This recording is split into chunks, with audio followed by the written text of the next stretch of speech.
When people think of slavery, they picture the Atlantic, ships, plantations, the Americas.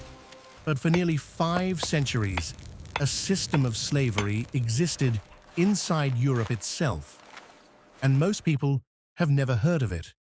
By the late 1300s, Roma people were documented in the Principality of Wallachia.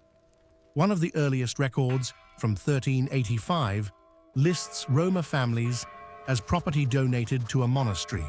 Not prisoners, not servants, property. And that legal status would last for almost 500 years.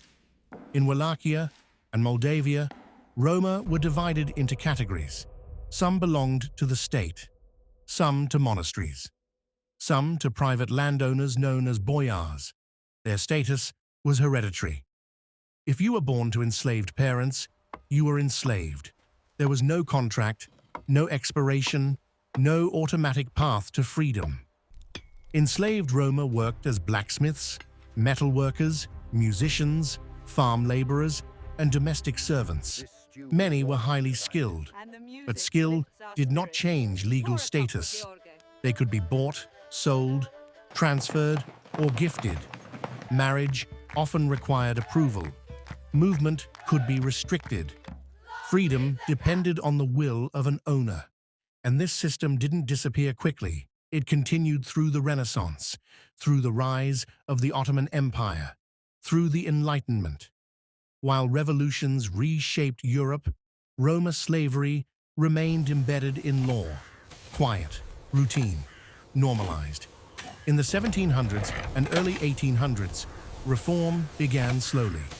Some rulers, like Constantine Mavrocordatos, introduced limited changes, but full abolition did not come at once. It came in stages. First, state-owned slaves, then church-owned slaves. Finally, privately owned slaves. In 1855, in Moldavia.